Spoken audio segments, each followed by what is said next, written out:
ఒకసారి మొత్తం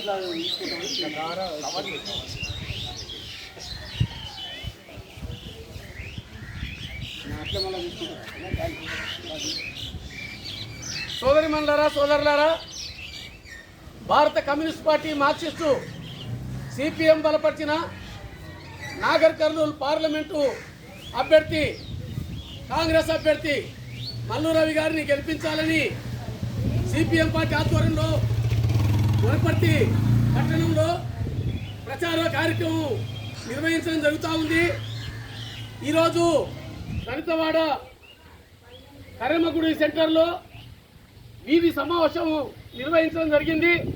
తర్వాత ఇంటింటికి కరపత్రాలు, బుక్కులు పంచుతూ బీజేపీని ఎందుకు ఓడించాలని చెప్పి ప్రచారం చేయటం అనేది జరుగుతూ ఉంది. ప్రధానంగా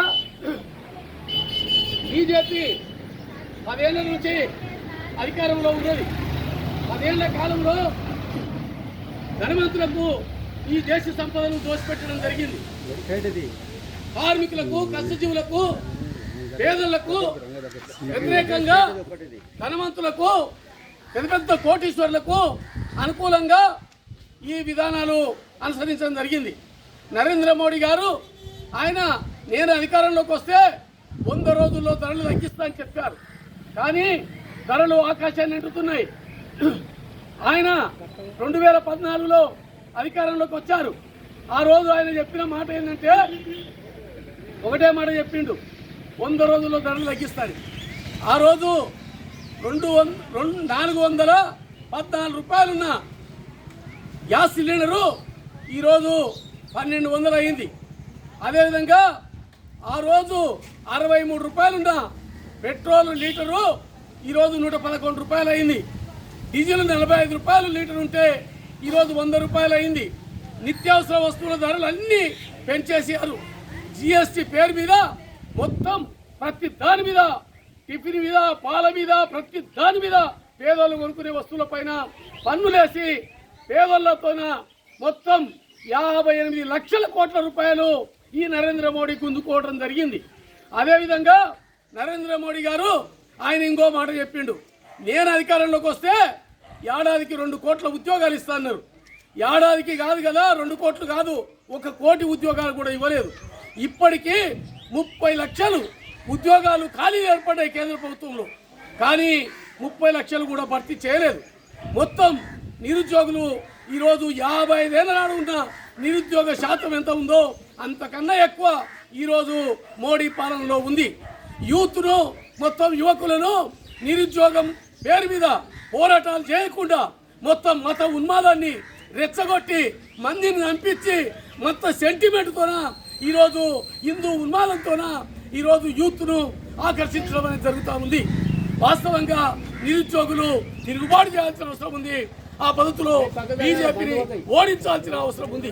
ఆయన అంటాడు, పకోడీలు అమ్ముకొని బతికేటోళ్ళకు కూడా నేనే ఉద్యోగం ఇచ్చినట్లు అంటున్నాడు.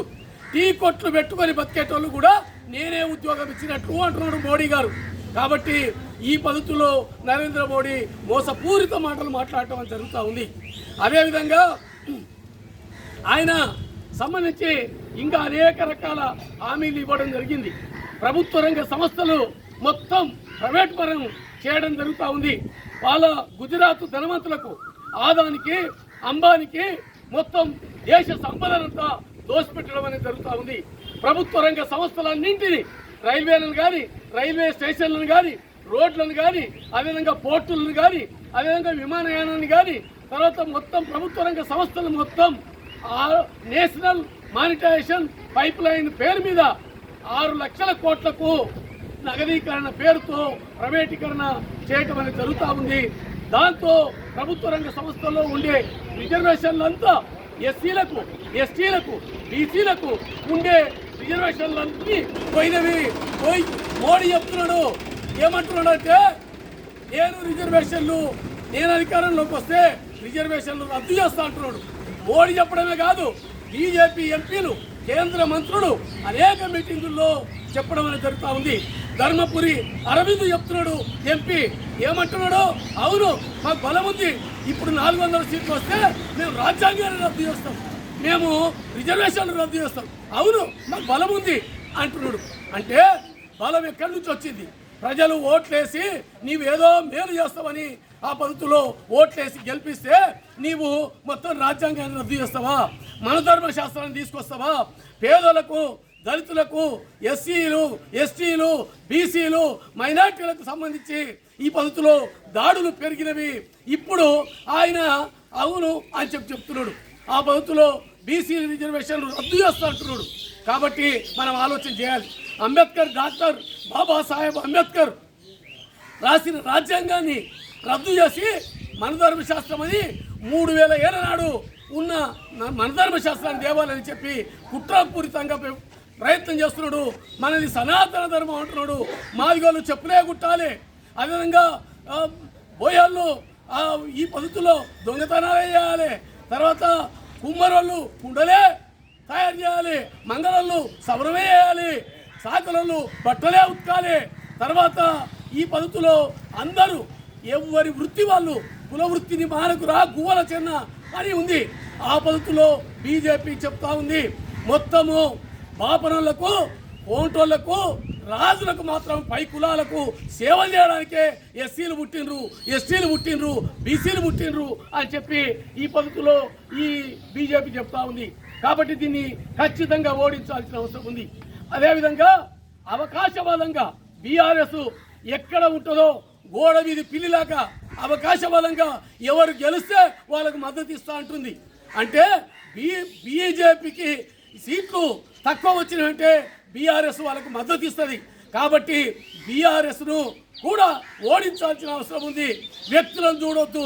అదేవిధంగా బీజేపీ నాగర్ కర్నూలు ఎంపీ అభ్యర్థి ఎవరు మొన్నటి దాకా 10-15 ఏళ్ల నుంచి పార్లమెంటు సభ్యుడిగా ఉన్న రాములు కుమారుడే బీజేపీ అభ్యర్థి. రాములు ఏం చేసిండు? ఈ పార్లమెంటు నియోజకవర్గానికి ఏమి చేయలేదు. ఇప్పుడు మళ్ళా ఇంకో రూపంలో రంగు మార్చుకొని వస్తున్నాడు. కాబట్టి బీజేపీని చిత్తుగా ఓడించాల్సిన అవసరం ఉంది, మతోన్మాద బీజేపీని. అదేవిధంగా బీఆర్ఎస్ అభ్యర్థి ఆర్ఎస్ ప్రవీణ్ కుమార్ బీఎస్పీని వదిలి బీఆర్ఎస్ అభ్యర్థిగా వచ్చిండు.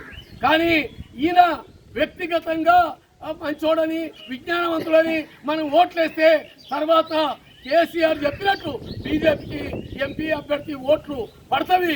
కాబట్టి బీజేపీకి సంబంధించి మద్దతు ఇస్తారు. కాబట్టి బీఆర్ఎస్ అభ్యర్థి ఆర్ఎస్ ప్రవీణ్ కుమార్ను కూడా ఓడించాలి. అదేవిధంగా సిపిఎం బలపరిచిన, కమ్యూనిస్టులు బలపరిచిన ఈరోజు సెక్యులర్ లౌకిక పార్టీ కాంగ్రెస్ పార్టీ. కాబట్టి ఈ కాంగ్రెస్ పార్టీ అభ్యర్థి మల్లు రవి గారిని, డాక్టర్ మల్లు రవి గారిని నాగర్ కర్నూలు ఎంపీ నియోజకవర్గంలో హస్తం గుర్తుకు ఓట్లు వేయించి అధిక మెజార్టీతో గెలిపించాలని చెప్పి కోరుతూ ముగిస్తున్నా. జిందాబాద్ సిపిఎం, జిందాబాద్ జిందాబాద్, జిందాబాద్ సిపిఎం, జిందాబాద్ జిందాబాద్. హస్తం గుర్తుకే, హస్తం గుర్తుకే, హస్తం గుర్తుకే ఓడించండి మతోన్మాద బీజేపీని, ఓడించండి బీఆర్ఎస్ ను, ఓడించండి అవకాశవాద బీఆర్ఎస్ ను. జిందాబాద్ సిపిఎం, జిందాబాద్ జిందాబాద్. కార్యక్రమం